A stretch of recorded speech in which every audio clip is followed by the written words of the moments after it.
L'industrie musicale est en crise. On connaît la chanson qu'on nous répète depuis des années.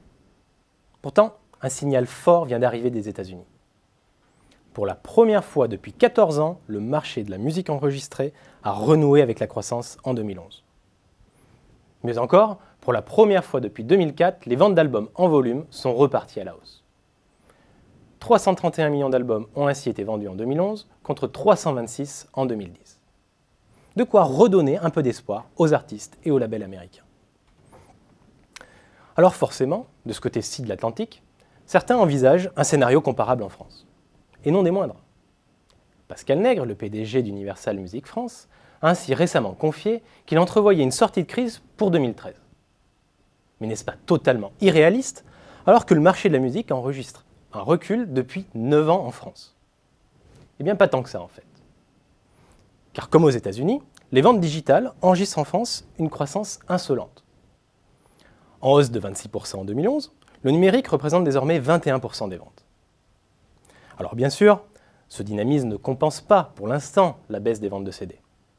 Et à l'évidence, il faudra patienter encore quelques années pour que la mutation du secteur soit totale. Mais à moyen terme, les ventes numériques s'imposeront comme un véritable relais de croissance pour la filière musicale.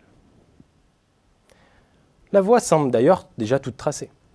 La plateforme de téléchargement illégal Mega Upload a fermé ses portes début 2012.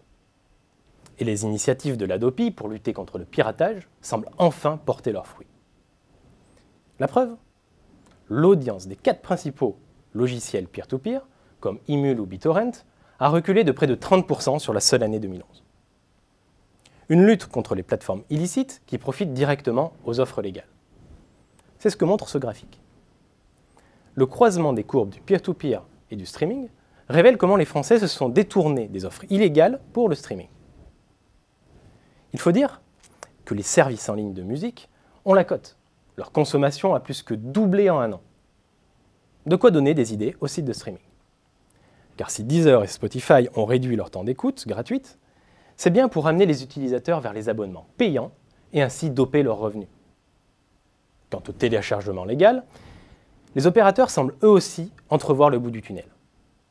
À titre d'exemple, les téléchargements d'albums et de morceaux sur iTunes ont été 25% plus importants en France que dans les autres pays d'Europe l'an dernier. Et pourtant, il convient de nuancer ce tableau. Le développement du numérique a bel et bien entraîné une destruction de valeur dans la filière musicale. Et il sera très difficile d'inverser la tendance, tant la culture du gratuit en matière de musique est solidement ancrée dans les habitudes de consommation des Français. Face à cette réalité, les majors continueront à diversifier leurs revenus. Le but ?